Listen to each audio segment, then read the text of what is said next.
Malleus Maleficarum, or Hammer of the Witches. This is the most sinister book ever printed on witchcraft. It is responsible for the deaths of hundreds of thousands of people between 1500 and 1750.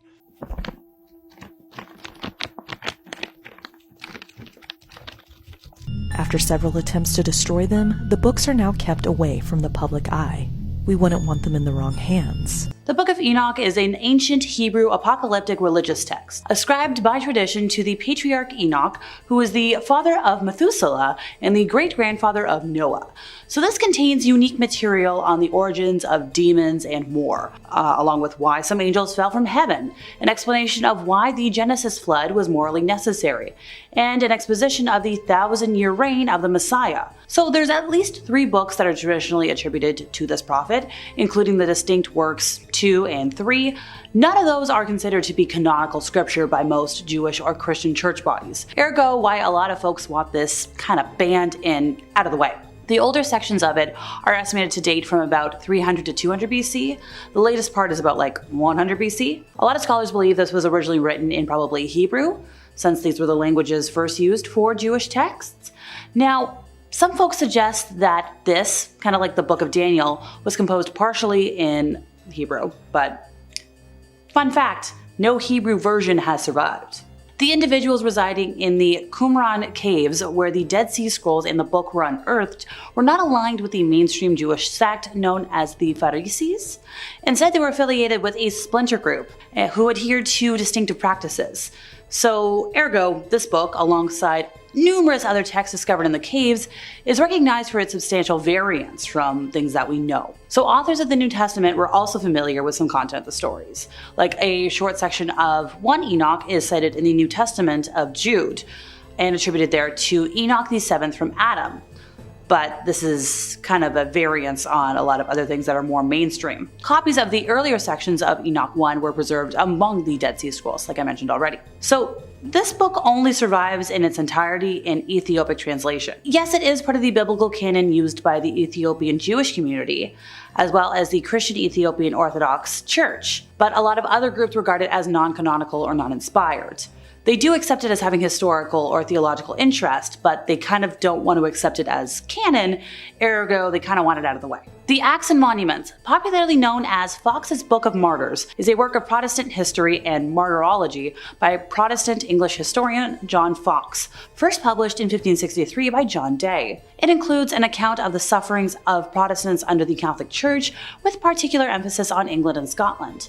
Now, this book was highly influential in those countries and helped shape lasting popular notions of Catholicism there. The book went through 4 editions in Fox's lifetime, and a number of later editions and abridgments, including some that specifically reduced the text to a Book of Martyrs. After the Reformation, Catholic apologists raised the issue of the novelties of Protestant doctrines, as exploiting religious credulity for material and intercourse-related ends. So Protestant apologists, such as Calvinist Anglican John Fox, sought to establish the continuity of a pro-Protestant piety from apostolic times to the Reformation. So yeah, the author's credibility was challenged as soon as the book first appeared. A lot of folks accused Fox of dealing falsely with the evidence, misusing documents, and of telling partial truths. In every case that he could clarify, Fox corrected errors in the 2nd edition and the 3rd and the 4th.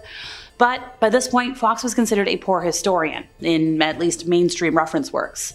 The 1911 Encyclopedia Britannica said this of Fox: "The gross blunders due to carelessness have often been exposed, and there is no doubt that Fox was only too ready to believe evil of the Catholics, and he cannot always be exonerated from the charge of willful falsification of evidence. It should, however, be remembered in his honor that his advocacy of religious toleration was far in advance of his day." Memoirs of a Woman of Pleasure, popularly known as Fanny Hill, is a naughty novel by the English novelist John Cleland, first published in London in 1748. Written while the author was in debtor's prison in London, it is considered the first original English prose smut, and the first smut to use the form of the novel. It is one of the most prosecuted and banned books in history. This book exemplifies the use of euphemism. The text has no swearing or explicit scientific terms for body parts, but it uses a lot of literary devices to describe genitalia. For example, the hoo-ha is sometimes referred to as the nethermouth, which is also an example of psychological displacement. A critical edition by Peter Saber includes a bibliography and a lot of notes that are kind of useful. The collection launching Fanny Hill contains several essays on the historical, social, and economic themes underlying the novel. Initially, there was actually no government reaction to it, but in November of 1749, a year after the first installment was published, the author and Ralph Griffiths were arrested and charged with corrupting the king's subjects. So the book eventually made its way to the US, and by 1821, a Massachusetts court outlawed it completely. The publisher, Peter Holmes, was convicted for printing a lewd and obscene novel. So, Holmes appealed to the Massachusetts Supreme Court. He claimed that the judge, relying only on the prosecution's description, hadn't even seen the book. The state Supreme Court was not swayed. The Chief Justice wrote that Holmes was a scandalous and evil-disposed person who had contrived to debauch and corrupt the citizens of Massachusetts, and to raise and create in their minds inordinate and lustful desires. In 1963, after the 1960 court decision in R vs. Penguin Books Limited that allowed the continuing publication of Lady Chatterley's Lover, Gareth Powell's Mayflower Books published an uncensored paperback version of Fanny Hill. The police became aware of the 1963 edition a couple days before publication, having spotted a sign in the window of the magic shop in Tottenham Court Road in London, run by Ralph Gold. Well, an officer went to the shop, bought a copy, and delivered it to a magistrate, Sir Robert Blundell, who issued a search warrant. At the same time, 2 officers from the Metropolitan Police's Obscene Publications branch visited Mayflower Books. Why? Well, they wanted to determine whether copies of the books were kept on the premises. They interviewed Powell, the publisher, and took away 5 copies. Just 5. Well, then the police returned to the magic shop and seized 171 copies of the book. And in December, Gold was summoned under Section 3 of the Obscene Publications Act. By then, Mayflower had distributed 82,000 copies of the book, but it was Gold who was being tried. But Mayflower did cover the legal costs. The trial took place in February of 1964, and the defense argued that Fanny Hill was a historical source book, and that it was a joyful celebration of normal, non-icky intercourse. You know, it was bawdy rather than sinful. Well, the prosecution countered by stressing one atypical scene involving flagellation, and they won. Written in Bastille during the French Revolution, the 120 Days of Sodom is a heck of a book. So the author was actually interrupted when the prison was stormed by insurgents and never finished the story. But it remains amongst the most notorious works of literature throughout history, featuring a lot of depraved stuff, red fluid-soaked naughty group parties, torment and under the age of consent, batty icky things, and a lot more that I can't say because the internet's a fun place. Described as very naughty, its plot revolves around the activities of 4 wealthy libertine men seeking out the ultimate way of gratifying themselves through group parties, sealing themselves away in an inaccessible castle in the heart of the Black Forest in Germany with 4 madams and a harem of 36 victims. The madams relate stories of their most memorable clients, whose crimes and punishments inspire the libertines to likewise and increasingly harm their victims to their eventual deaths. Now, this novel was actually never completed. Its first chapter was written according to Sade's written plan, but the subsequent chapters are in the form of rough drafts and notes, often consisting of graphic descriptions of the novel scenes. So this book was first published in Germany in 1904 and then banned across Europe for much of the 20th century. A 1975 film adaptation was also banned in several countries. South Korea has banned the book twice this century, and now it can only be sold there if you're like 19 or up. And finally for today, Mein Kampf is a book that should really only exist in a museum so that we don't turn into a case of those who ignore history are doomed to repeat it. This is an autobiography of Germany's infamous, actually Austrian-born dictator. Its title means My Struggle, because, yeah, okie dokie dude. It's been described as like, hey everybody, give this man, a big round of applause for his perseverance, his sheer determination, because hard work makes dreams come true. The book, released in 2 volumes, is in reality the evil dictator's case for all the bad things he did. He outlines exactly how he came to be, well, who he was, before putting forth his views and describing his vision for the future of Germany. Interestingly enough, Germany actually held the copyright over it until 2016, and until then, printing and distributing this book was banned. But now that it's in the public domain, well, the ban's been lifted. There was actually a new edition released a little while back, but still, when you think about who wrote it, I'm not saying it should be completely erased from history, but maybe it should just be kept in a museum. Be careful what books you pick up in a library or a store, because sometimes they come with curses attached. Written in the early 1600s by Martin de Leon Cardenas, The Orphan Story is a novel about a young Spaniard who heads to the Americas in search of fortune. And while that sounds like every adventure story ever, there's a bit of an outlier. There's a bit of a darkness that lurks within its pages that led to the novel not being published until 2018. The first draft was a 328-page manuscript, slightly yellowed, slightly worn and aged, missing a couple of pages. Belinda Palacios, a Peruvian scholar who edited the book for 2 years, she was apparently warned by multiple people about it. So it was first set to appear in 1621 under the pen name of Andre de Leon, but never made it to press due to the presidential atmosphere at the time in Sicily. So the manuscript then sat in the Hispanic Society of America until 1965, when Belinda rediscovered it, and she learned many attempts to publish it had happened, giving rise to rumors that malevolent energy lurked among the almost 400 pages, causing the people working on it to,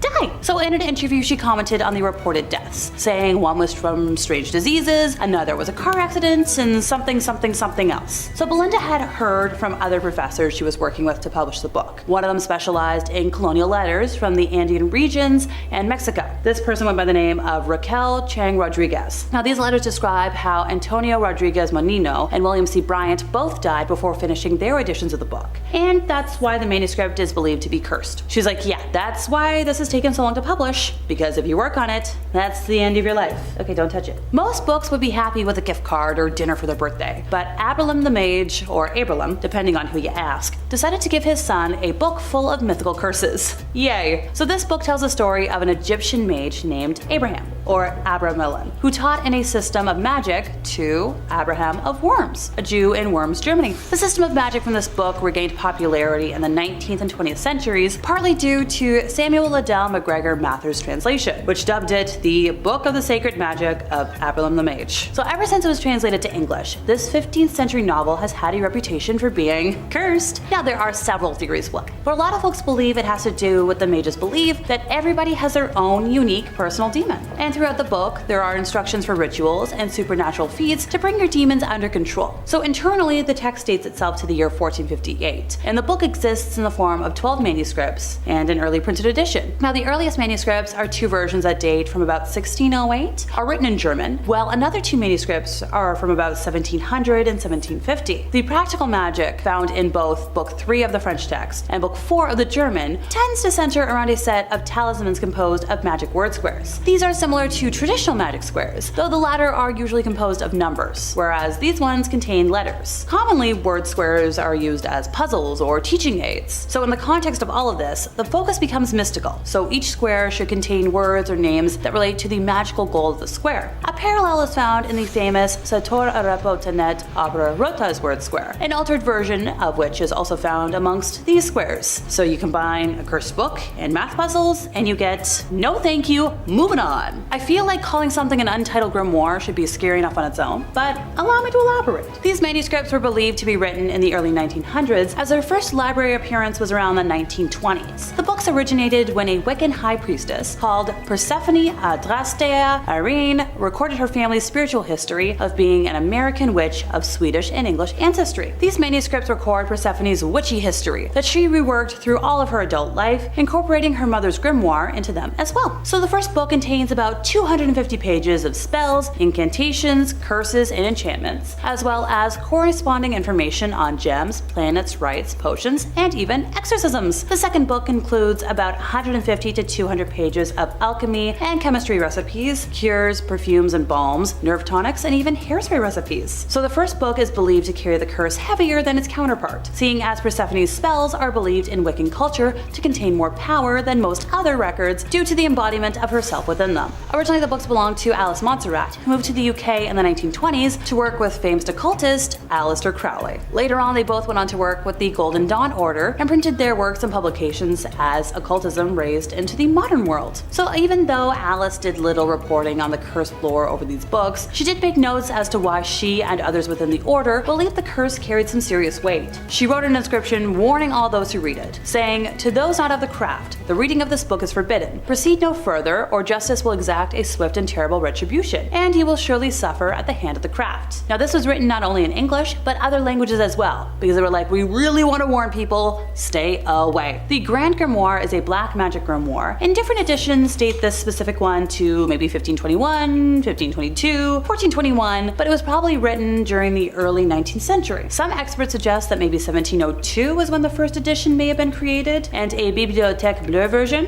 similar to a chapter book of the text, might have been published in 1750. I know, that's a lot of dates, I'm sorry. The introductory chapter was authored by Antonia Venetia del Rabina, who gathered his information from the original writings of King Solomon. So a lot of the material of this grimoire derives from the Key of Solomon and Lesser Key of Solomon, which are grimoires attributed to, you guessed it, the king. Also known as Le Dragon Rouge, or the Red Dragon, this book contains instructions on how to summon Lucifer, or Lucifuge Rofocal, for the purpose of forming a deal with the devil. So the 19th century French occultist Eliphas Lévy, author of Dogmes et Rituels de la Haute Magie, claimed the contemporary edition of Le Dragon Rouge was a counterfeit of a true older Grand Grimoire. So the overall work divided into two books. Book number 1, it has instructions for summoning a demon, and for the construction of tools with which to force the demon to do one's bidding. Book number 2 is divided further into two parts. The Sanctum Regnum and Secrets de l'Art Magique du Grand Grimoire. The Sanctum Regnum contains instructions for making a pact with the demon, allowing one to command the spirit without tools that were required by Book 1, but at a greater risk. Secrets contain simple spells and rituals that you can employ after having performed the ritual of Book number 1. Some editions contain a short text between the two parts, known as Le Secret Magique ou Le Grand Art de pouvoir parler aux morts,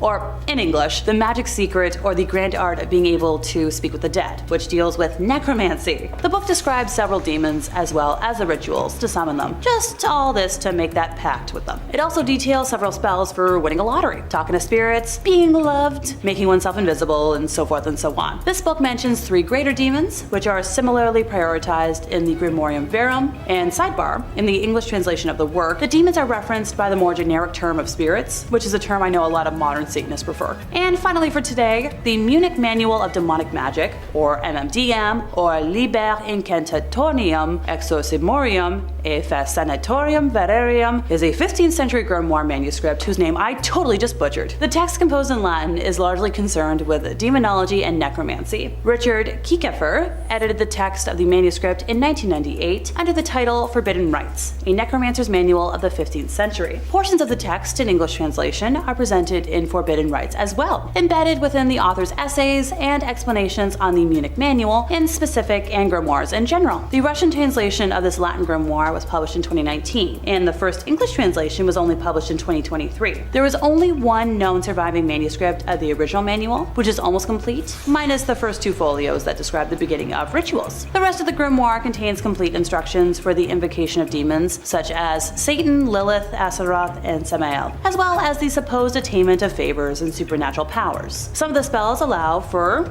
you guessed it, obtaining the love of another, achieving invisibility, acquiring wealth and treasures, or gaining knowledge. The text is accompanied by over 40 illustrations of magic circles and symbols to be used in rituals. You've got a list of 11 demons, similar to the ones from the Ars Goetia, and as you guessed it, most of the text is in Latin, minus a little bit of German and Italian. If cursing power were based solely on a book's size, the Codex Gigas, otherwise known as the Devil's Bible, would probably be the most dangerous book ever written. Weighing in at a whopping 165 pounds and measuring about 3 feet in height, the roughly 800-year-old tome is thought to be the world's largest surviving medieval manuscript. Codex Gigas literally means a giant book. It doesn't get any more simple than that, folks. The manuscript's exact origins have been lost to time, but historians believe it was written at some point between 1204 and 1230 in the Kingdom of Bohemia, part of what would become the Czech Republic. According to the National Library of Sweden, the book was owned by at least 3 different monasteries before Emperor Rudolf II added it to his private collection, which would also soon include the Voynich manuscript in 1594. Now, I won't necessarily be talking about that manuscript today, but it's an approximately 600-year-old mystery that continues to stump scholars, cryptographers, physicists, and computer scientists. That one is a roughly only 240-page medieval codex written in an indecipherable language, brimming with bizarre drawings of esoteric plants, nude women, and astrological symbols. It defies classification, much less comprehension, so not cursed, but still a good mystery. Sorry,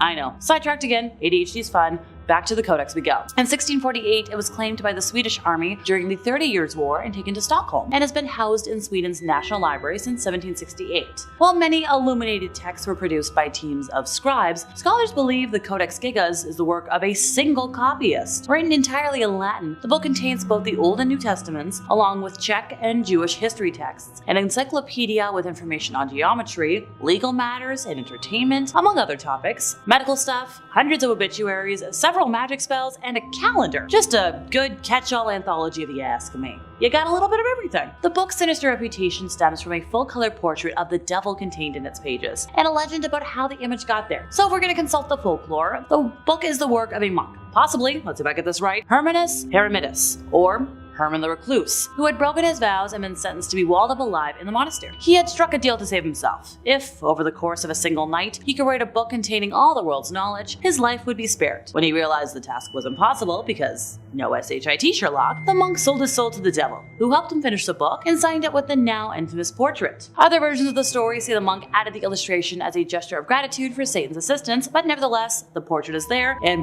boy oh boy is it off-putting to look at. There are several tales of misfortune attached to the Codex, but the curse seems to be fairly benign, when you consider the book was apparently also co-written by Beelzebub. One legend dating back to at least 1858 maintains that a guard was institutionalized after being accidentally locked in Sweden's National Library overnight, and he was supposedly found under a table the next morning, claiming to have seen the Codex join a procession of books as they danced through the air. Yeah, not a book I plan on visiting anytime soon. Written in the early 1600s by Martin de Leon Cardenas, The Orphan Story is a novel about a young Spaniard who heads to the Americas in search of fortune. Well, it may sound like a normal adventure story, and an outlier amongst the magical books I'm about to talk about today, a major darkness lurks within its pages that led to the novel not being published until 2018. The first draft was a 328-page manuscript that was slightly yellowed, a little bit worn, a little bit aged, missing a couple of pages, which, on the surface sounds pretty tame, but you've got to assume otherwise if I'm making a point of it. It is handwritten in a decorative style reflective of the Golden or Imperial Age. I'm not super sure. The New Age print takes on a more modern bound look,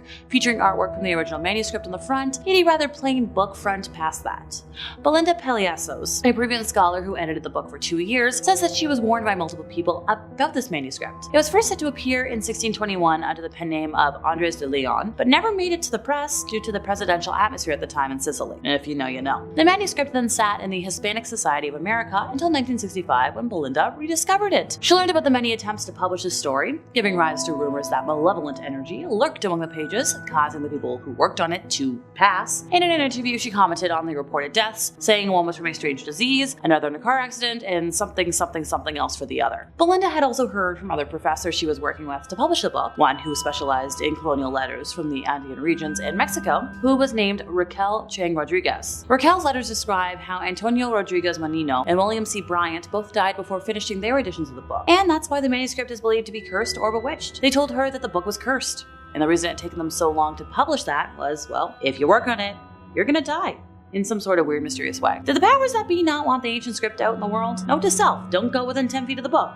Not worth it. Here's an obvious inclusion into our list today, the Necronomicon. Look, I should get brownie points somewhere for holding out for a year before talking about this gem. Inspired by an H.P. Lovecraft story, this book was published in the 70s by an anonymous author, only identified by the pen name Simon, believed to actually be Peter Lavenda, but can't prove that. The first editions, of which I'm not kidding, only 666 copies were released, were bound in leather, but later on it would be published in paperback, becoming an immediate bestseller. In this version's prologue, Simon claims that this is no fictional book, but a translation of a Greek manuscript containing the Necronomicon. The introduction to the book, which is about 80 pages of the 263, is the only part that Simon claims were written. It relates how Simon and his associates were introduced to a Greek translation of the Necronomicon, I love saying that word, by a mysterious monk. Simon claims that after experimenting with the text, they verified that the work is a genuine collection of magical rituals that predates most known religions, and warns that anyone attempting to use this might unleash dangerous forces. In addition to an introduction, the book uses a frame story titled The Testimony of the Mad Arab. The testimony is in 2 parts,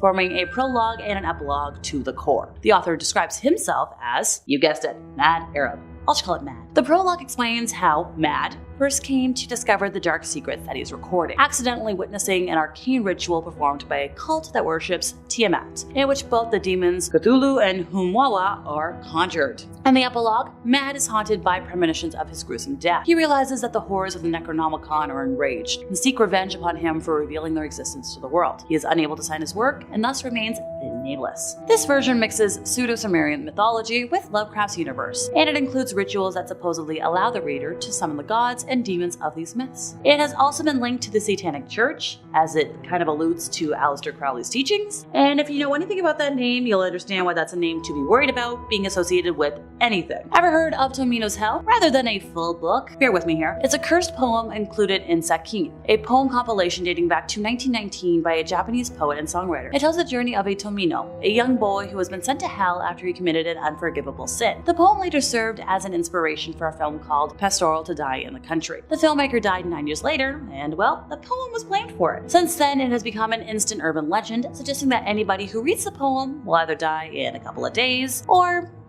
be haunted by Tomino's spirit. 6 one way, half a dozen the other, right? And finally for today, the Book of Soyga is an occult text that dates back to at least the 1500s. We only know about it because it was once owned by John Dee, a famous 16th century polymath whose fields of study and expertise included mathematics, physics, chemistry, and astronomy. Dee was also an occultist who was particularly interested in communicating with angels. This book must have been irresistible to him. Besides magical spells and writings about demonology and astrology, the text includes the names and genealogies of angels. Look, it's a nice change from the usual books of demons I hear about. Let me have this one. According to Benjamin Woolley's Dee biography, The Queen's Conjurer, Dee believed the book contained an ancient, even divine message written in the language originally spoken to Adam. In other words, the true unspoiled word of God. I know a lot of people who would love to see that. It also includes 36 cryptic tables that remained undeciphered for centuries. Dee attempted to crack their code with the help of Edward Kelly, a crystal gazer who convinced Dee he could channel the voices of angels. Kelly sometimes spelled his name by K-E-L-L-Y instead of being K-E-L-L-E-Y, or went by Edward Talbot. Having aliases was probably helpful to the supposed medium, who had reportedly been convicted of counterfeiting and might have had his ears cut off as punishment. According to Sky History, Dee was so eager to talk to angels that when Kelly told him the angels wanted the two men to swap wives for an evening as payment for celestial communication, Dee was like, heck yes. 9 months later, Theodore was born. Yeah, that's something you don't hear about every day. Using Kelly as a go-between, Dee dialed up the archangel Uriel and asked him if the Book of Soyga was a real deal. Uriel, speaking through Kelly, assured him that it was, but told him that only the archangel Michael was authorized to translate the tables, but he wasn't available, busy schedule or something. This exchange might be the source of the Book of Soyga's reputation as a cursed book, or as it is sometimes known, the book that kills. At one point, Dee mentioned to Uriel that he'd been told he'd die within 2.5 years if he ever read the encoded text. Uriel assured Dee that he'd live for more than 100 years. Dee died in 1608 at the age of 81. The book changed hands a couple of times before vanishing from historical record. Fast forward 300 years, summer of 1994, Deborah Harkness had just finished her doctoral dissertation and was browsing through the catalog at Oxford's Bodleian Library when she found a reference to the text in question. She had the book brought up and soon found herself staring at the holy grail of Dee's scholarship. The experience inspired her first novel, The Discovery of Witches, which kicked off a best-selling trilogy and has since been adapted for television, which, love to see it. In 1998, mathematician Jim Reeds cracked the code of its mysterious tables. Reeds discovered a pattern involving the frequency and position of certain letters in relation to the other letters, or in his words, a letter is obtained by counting a certain number of letters after the letter immediately above it in the table. Make of that what you will. Reeds came up with a set of mathematical formulae that allowed him to decipher the tables, each of which turned out to be based on a 6-letter code word. But we still don't know the meaning of those code words, or what messages the tables were meant to communicate, or if there even is one. Maybe someday. Number 5, The Yellow Wallpaper. Okay, The Yellow Wallpaper. I first read this book when I was in 5th grade, and I do know that it is a lot of required reading for a lot of people. Like, you'd read it in 9th or 10th grade. So you may be thinking now, oh my god, V, why would you put this on the list? It's not cursed, we can all read it. It's a weird book. And it's a good book, a really flipping good book. And I know that we have a lot of videos on this channel of books that are cursed that you cannot read and that you will never get the chance to read. So I wanted to create a video about books that are going to mess up your head and twist your psychology into a complete knot. But if a complete mind twist doesn't interest you and you would prefer hearing about the more supernatural aspects of Top 5 Scary, just search books on our channel's search bar and you will get a plethora of videos to choose from. Today, I really want to talk about things that we can all relate to. But if you are interested in some reading that will mess your mind up and leave you scared and thinking for the rest of your life, definitely stick around because we are about to get into some really cool and twisted reading. So, number 4. 4,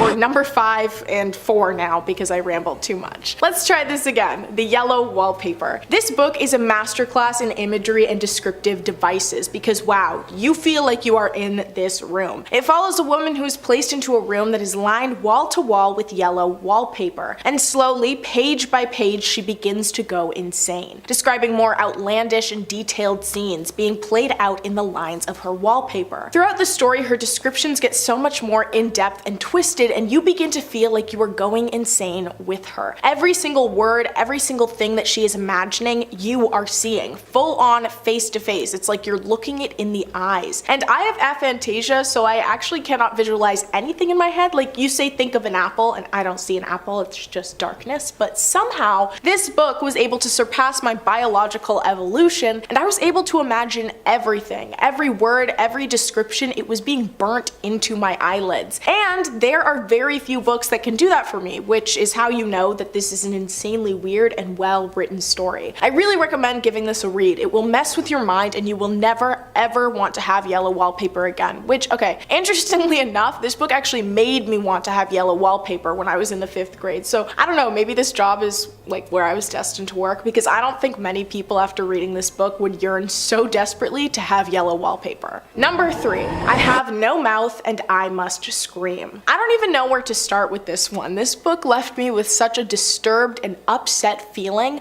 right into the pit of my stomach. The story follows a group of 5 people, the last people alive in a post-apocalyptic Earth, that are being eternally tormented in a computer called AM. Okay, so the first time I read this, I was pretty confused, up until I would say probably the 2nd page, and then I started getting really into it. But I think you're supposed to be confused so you can really settle into the story and the world, and all of the ideas within. The book centers around 5 characters who are essentially stuck in an advanced AI computer called AM in a post-apocalyptic world. The computer is vengeful and torments them eternally. They have been stuck here, unaging, essentially immortalized for 109 years. Allegedly. It's kind of hard to know for sure because the computer like messes with their mind and time a lot. Every single day for these humans is filled with the computer psychologically, physically tormenting them in every way imaginable, in insanely disturbing and creative ways.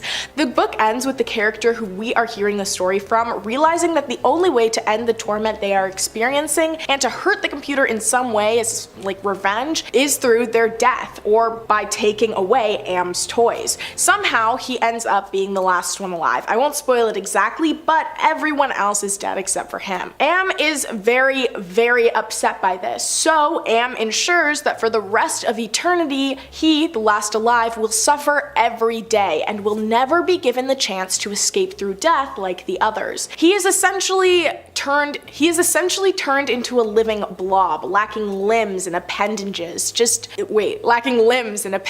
lacking ears and eyes and a mouth. He's just a mass of goo. His eye sockets are described as being filled with a white fog. He is stuck unmoving for the rest of his eternal life, which of course brings us to the final line of the book and the title, I have no mouth and I must scream. So yeah, this is an incredibly disturbing book. Cursed, I guess you could say. I would definitely recommend giving the story a read. It is short, but the impact it will have on you is nothing less than long-lasting and permanent. Number 2, The Lottery. I first read this book a couple of months ago in July. It was an English camp retreat that I read it at, which I won't get too much into, but let's just say I did not enjoy that too much. I was one of 2 girls in a group of 18 guys, and they were all years younger than me, and most of them weren't funny and mansplained everything to me, which is my worst nightmare, and it was painful. But actually, from the teachers, it was a very educational experience, and I learned a lot, and one of the things I learned about was this story, The Lottery. It is a short story written by the famous Shirley Jackson, and it definitely makes you think. Upon first read, it definitely gives off Hunger Games vibes, and I'm sorry I said vibes, but there is no other way to explain it. Same vibes. It is a very surprising read. I think you'll be surprised by the ending, but upon rereading it, you kind of realize how brutally obvious every piece of foreshadowing was. But upon the first read, you're left with an uneasy feeling. You do not expect what's to come, especially up until the 3rd page. You really don't realize how uneasy everyone is in the story. You hear about a tradition tradition that other towns are considering canceling. You hear about these very young people going around in groups of friends and picking up pebbles that are being collected in piles after being released from school. You hear casual conversation being exchanged through neighbors. You don't hear the underlying unease that is being sown throughout the crowd of people. Someone goes up to the front of the crowd, and next to a dinky yet looming box, they begin to explain that they will be drawing names, like every year in this town's annual lottery. The reader thinks, oh, a game, a lottery, a winner. This is exciting, this is cool, this is great, but you do not expect the ending. And for me, it was kind of a whoa moment where I had to take a step back and reevaluate where the book had shifted to. It's a great book filled with eerie imagery and explanations, and another that will absolutely stay burned into your mind. Number 1, The Landlady. This book is by one of my all-time favorite authors, Roald Dahl. Responsible for creating some of the most famous stories of all time, like Matilda, The Witches, James and the Giant Peach, The BFG, Lamb to the Slaughter, and so many more. It's no surprising that he would be capable of creating a truly disturbing short story, very worthy of being on this list. So, The Landlady follows a boy named Billy who is starting a new job in a new town. He looks for a place to stay the night when all of a sudden he sees a beautifully charming and warm house advertising itself as a bed and breakfast. It is run by a friendly but odd lady, and only 2 guests had previously stayed there in the past 3 years. We know there have only been 2 guests thanks to a guest book that the old woman makes every single guest who stays there sign, which she tells Billy, and when Billy is signing it, he recognizes the 2 names, which are the only ones on it, but he can't remember where he recognizes them from, though he feels like they were both famous for the same thing, like they were in a newspaper or something for the same thing. I won't spoil anything because uncovering the truth yourself is far more exciting. Throughout the book, you feel an uneasy sense of dread, discomfort, and frustration as the naive main character innocently believes everything he is being told and does not seem to comprehend the idea that he could be in danger. It is an extremely captivating book, and I find the descriptions to be very lively. The dialogue is eerie and sets the tone of the story masterfully. This book leaves you with a sinking feeling like no other. If you are looking for a read that will stay in your mind every time you check into a small B&B, which, you know, it's not very common anymore, this is definitely the book for you.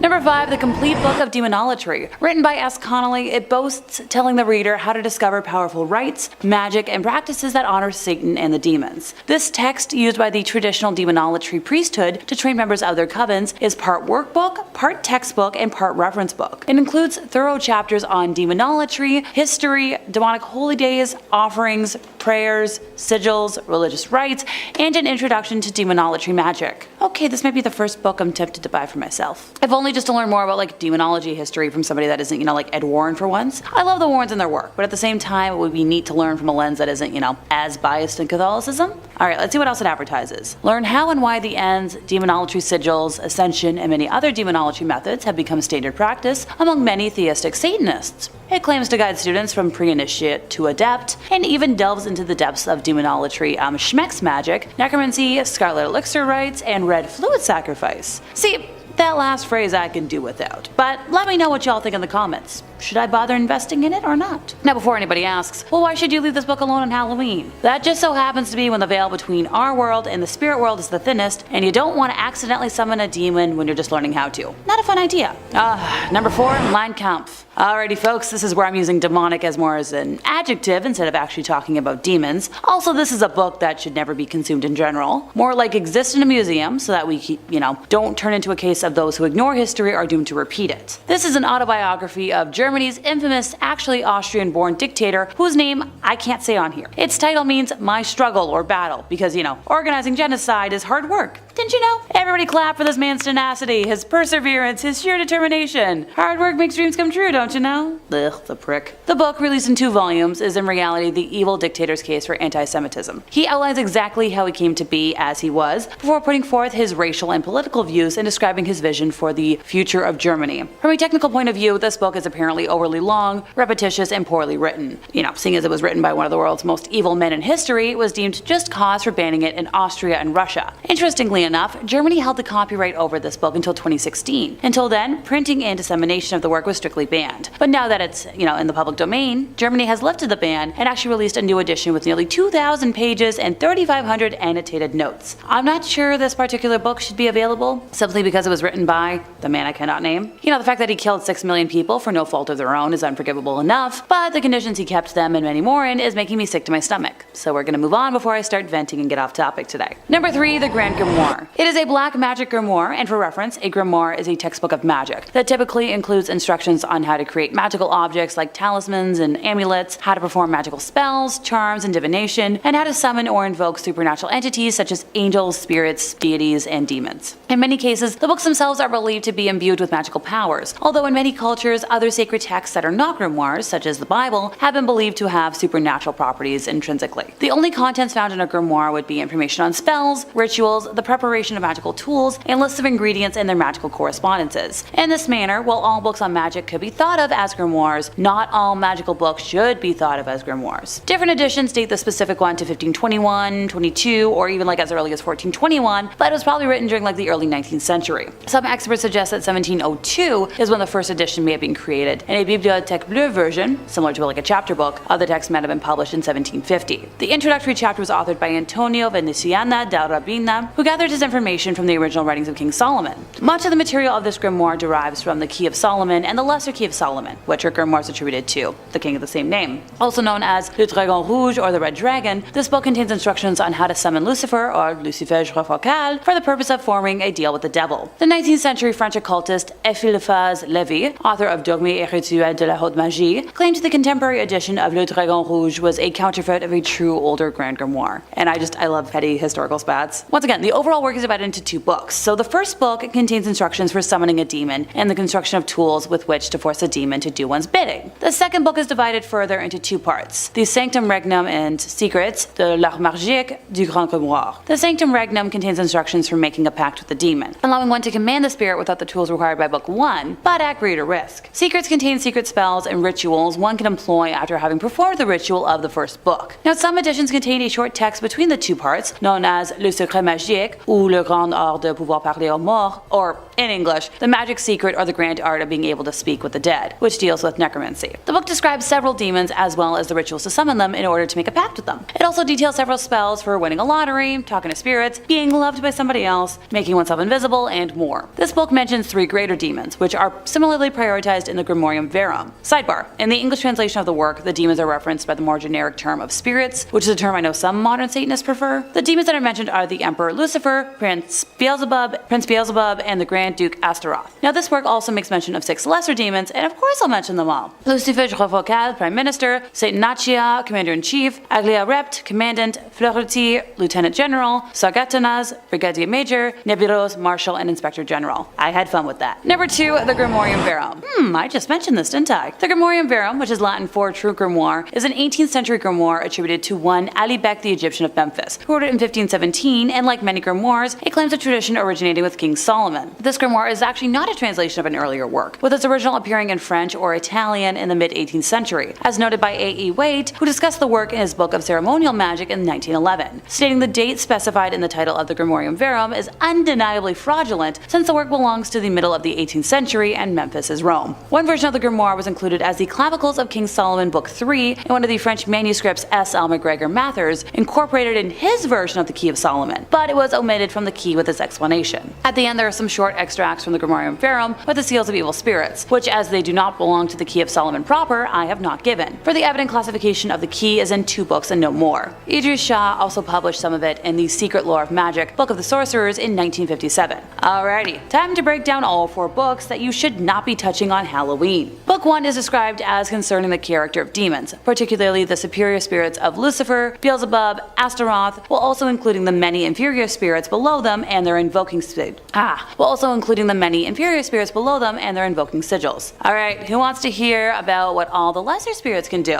Klonek has the power to bring money to those who make a pact with them. Musissin has power over important people and politicians. Freemost has power over women. Yeah, okay, pal. Klepoth can help you experience all sorts of dreams and visions. Kill can manifest dramatic situations and changes. Mersild has dominion over long and short distance travel. Klistert can create confusion or enlightenment depending on what you need or want. Surchad can make you see all sorts of natural and supernatural creatures. Hickpax can make a person think of you, no matter how far or distant they may be. Humutz can bring you any book you desire. Siegel will cause all sorts of prodigies to appear. Fruxisier can teach you the art of necromancy. Guland causes all illnesses. Surgat can create every kind of opportunity for advancement. Morail can help you move about unseen. Frutimier prepares all kinds of feasts for you. Hoi Tigaras causes sleep in the case of some and insomnia in others, and hey, tempting, because I could use a good night's sleep right about now. Book 2 is simply described as being of planetary hours, so I'll leave it up to y'all to interpret what you think it means. Book 3 is the preparation of the operator, or more simply put, how to prepare for summoning. A more modern title could be Demon Summoning for Dummies, or How to Summon a Demon 101. Book 4 contains the Sanctum Regnum, also called the Royalty of Spirits, or the Little Key of Solomon, a most learned Hebraic necromancer and rabbi. This book contains various combinations of characters whereby the powers can be invoked or brought forth whensoever you may wish, each according to his faculty. Long story short, it's a very descriptive and thorough demon summoning Bible, if you will. Once again, I personally do not recommend summoning demons, but if you really feel like you must, this feels like it would produce safer outcomes than say like a random YouTube ritual or Ouija board. But still, stay away on Halloween. You don't know what's gonna happen, I don't know what's gonna happen, it's not fun. Number 1, The 120 Days of Sodom. Written in Bastille during the French Revolution, the author was interrupted when the prison was stormed by insurgents and never finished the story. But 120 Days remains amongst the most notorious works of literature, featuring depraved fetishes, red fluid-soaked sexual group parties, torment, and under the age of consent, bad, icky schmecks thing. Look, I'd say the actual terms if I could. Trust me, it would make my life so much easier, but I've gotta play by the interweb rules. Described as very sexual and erotic, its plot revolves around the activities of 4 wealthy libertine men who spend 4 months seeking out the ultimate sexual gratification through group sex fun parties, sealing themselves away in an inaccessible castle in the heart of the Black Forest in Germany with 4 madams and a harem of 36 victims, mostly young people. The madams relate stories of their most memorable clients, whose crimes and punishments inspire the libertines to likewise and increasingly harm their victims to their eventual deaths. Now, the novel was never completed. Its first chapter was written according to Say's written plan, but the subsequent chapters are in the form of rough drafts and notes, often consisting of graphic descriptions of the novel scenes. The book was first published in Germany back in 1904, and then banned across Europe for most of the 20th century. A 1975 film adaptation by Pier Paolo Pasolini was also banned in several countries. South Korea has banned the book twice this century, and now it can be sold there only in a sealed plastic cover to adults 19 or over. Once again, don't read it. It should be scary enough on its own, but time to elaborate, I suppose. These manuscripts were believed to be written in the early 1900s, as their first library appearance was around the 1920s. These books originated when a Wiccan high priestess called Persephone Adrasta Irene recorded her family's spiritual history of being an American witch of Swedish and English ancestry. These manuscripts record Persephone's witchy history that she reworked all through her adult life, incorporating her mother's grimoire into them as well. The first book contains around 250 pages of spells, incantations, curses, and enchantments, as well as corresponding information on gems, planets, rites, potions, and even exorcisms. The second book includes around 150 to 200 pages of alchemy and chemistry recipes, cures, perfumes and balms, nerve tonics, and even hairspray recipes. I could use that. The first book is believed to carry the curse heavier than its counterpart, as Persephone's spells are believed in Wiccan culture to contain more power than most other records due to the embodiment of herself within them. Originally, the books belonged to Alice Montserrat, the wife of Israel Regardie, who moved to the UK in the 1920s to work with famous occult writer Aleister Crowley. If you know, you know. Later on, they both went on to work with the Golden Dawn Order and printed their works and publications as occultism raised into the modern world. Though Montserrat did little reporting on the cursed lore over these books, she did make notes as to why she and others within the order believed the curse carried some serious weight. She made a note to an inscription warning all those who read it, saying, "To those not of the craft, the reading of this book is forbidden. Proceed no further, or justice will exact a swift and terrible retribution, and you will surely suffer at the hand of the craft." This was written not only in English, but other languages as well, to ensure the reader be heavily warned to keep away. To this day, copies of the Untitled Grimoires can be bought from M. Benjamin Catt's Fine Books and Rare Manuscripts in Toronto. they still come with a high warning for all non-believers within Wiccan or pagan beliefs to shy away from them because of the cursed lore within and surrounding their pages. As tempting as it might be to acquire a copy, since that is a place I could technically travel to, I don't want to risk fate. My life is crazy enough. Trust me.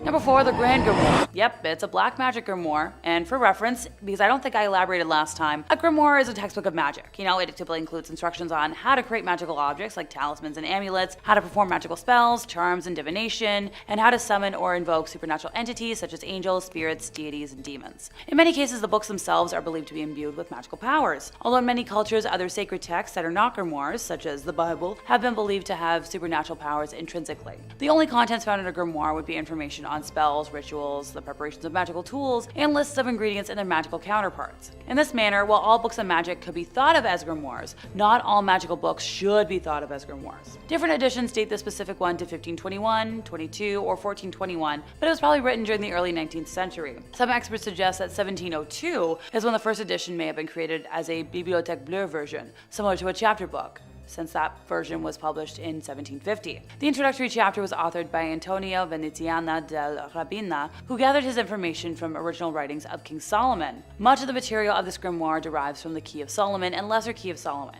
which are grimoires attributed to, you guessed it, King Solomon. Known as Le Dragon Rouge, or the Red Dragon, this book contains instructions on how to summon Lucifer, or Lucifer Focal, for the purpose of forming a deal with the devil. The 19th century French occultist Eliphas Lévy, author of Dogmes et Rituels de la Haute Magie, claimed the contemporary edition of Le Dragon Rouge was a counterfeit of a true older Grand Grimoire. And I love petty historical spats. The overall work is divided into 2 books. The first book contains instructions for summoning a demon and for the construction of tools with which to force the demon to do one's bidding. Now the second book is divided further into 2 parts. The Sanctum Regnum et Secret de la Magie du Grand Grimoire. The Sanctum Regnum contains instructions for making a pact with the demon, allowing one to command the spirit without the tools required by book 1, but at a greater risk. Secrets contain simple spells and rituals one can employ after having performed the ritual of the first book. Some editions contain a short text between these 2 parts, known as Le Secret Magique ou Le Grand Art de Pouvoir Parler aux Morts, or in English, The Magic Secret or the Grand Art of Being Able to Speak with the Dead,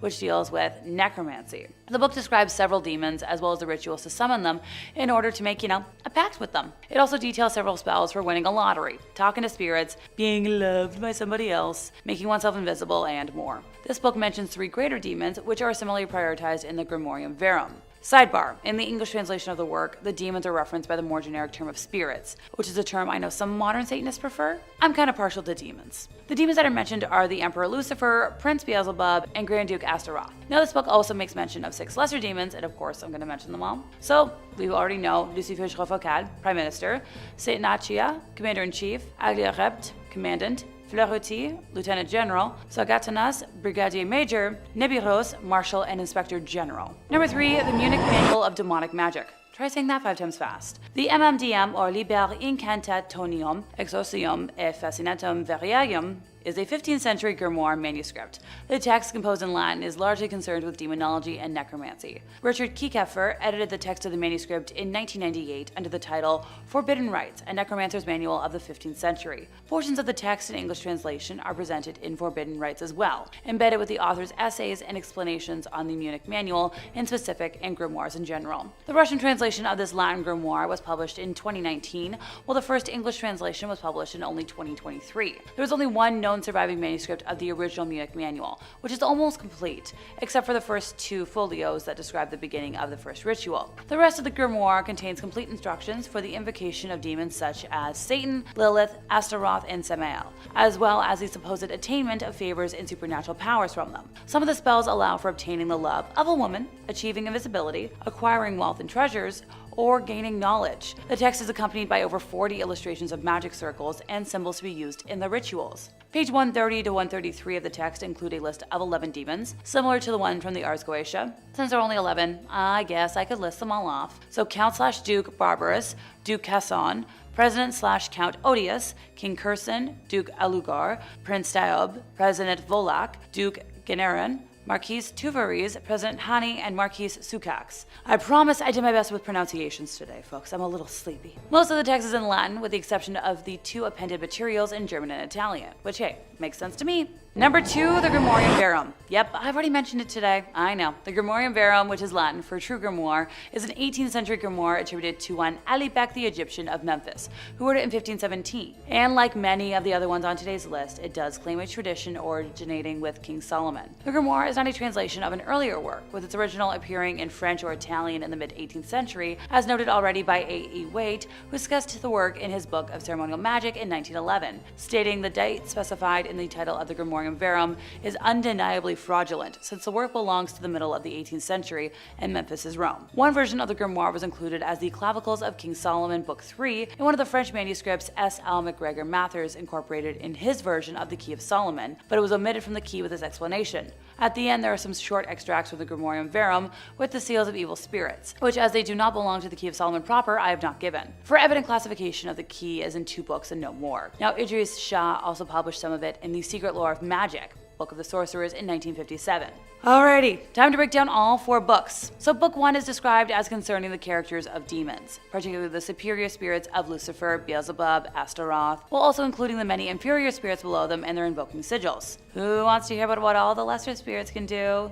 So Klonek has the power to bring money to those who make a pact with them. Musisin has power over important people and politicians. Fremos has power over women. Klepoth can help you experience all sorts of dreams and visions. Kill can manifest dramatic situations and changes.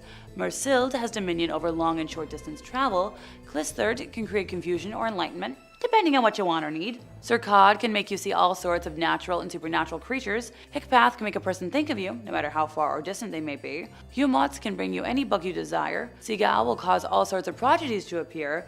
Frucissier can teach you the art of necromancy. Guland causes all illnesses. Surgat can create every kind of opportunity for advancement. Morel can help you move about unseen. Frutimier prepares all kinds of feasts for you. Husi Taragaras causes sleep in the case of some and insomnia in others. It tempted. I could use a good night's sleep. Book 2 is simply described as being of planetary hours, so I'll leave it up to y'all to interpret what you think that means. Book 3 is the preparation of the operator, or more simply put, how to prepare for summoning. Book 4 contains the Sanctum Regnum, called the Royalty of Spirits or the Little Key of Solomon, a most learned Hebraic necromancer and rabbi. This book contains various combinations of characters whereby the powers can be invoked or brought forth whensoever you may wish, each according to his faculty. Number 1, Shams al-Marif. So, Shams al-Marif or Shams al-Marif Walata If al-Arif is a 13th century grimoire centered on Arabic magic and claimed to be a manual for achieving esoteric spirituality. I apologize from the bottom of my heart if I butchered that pronunciation anyway. I promise I did practice. It was written by the scholar Ahmad al-Buni, who wrote it while living in Algeria, and he passed around 1225 Common Era. This book is a patchwork of bits and pieces of al-Buni's authentic works and texts by other authors. Scholars like Ibn Taymiyyah have criticized the book and labeled al-Buni as a deluded devil worshipper. Good to know that across all religions over time, some things never change. In terms of more modern examples, that was a common assumption from Ed and Lorraine Warren, probably the most famed demonologists of all time. Personally, I believe half of what they investigated was real, and the other half was them just making a living, which at the end of the day, I have to give some respect to. Well, minus viewing alternate lifestyles outside of Christianity as a sin. Pardon me, I got a little sidetracked here. In contemporary form, the book consists of 2 volumes, the Shams al-Marif al-Kubra and the Shams al-Ma'arif al-Sugra, with the former being the larger of the 2. The first few chapters introduce the reader to magic squares, and the combination of numbers in the alphabet that are believed to bring magical effect, which the author claims is the only way to communicate with jinn, angels, and spirits. The table of contents that were introduced in the later printed editions of the work contain a list of unnumbered chapters, which stretch to a number of 40. However, prior to the printing press and, various other standardizations, there were 3 independent volumes that circulated, each one differing in length. While being popular, it also carries a notorious reputation for being suppressed and banned from much of Islamic history, ergo how it found its way to our list today. However, it continues to persist in being read and studied up to the present day, despite its questionable veracity and negative implications. Some Sufi orders, such as the Things I Cannot Say order, have recognized its legitimacy and use as a compendium for the occult and hold it in high regard. Another title by the same author, the title having been translated to The Source of the Essentials of Wisdom, is considered its companion text. In terms of translations, although a formal translation into English hasn't happened yet, there have been numerous renditions of a few of the more popular rituals found within the main treatise, as well as those that lie in its accompanying text.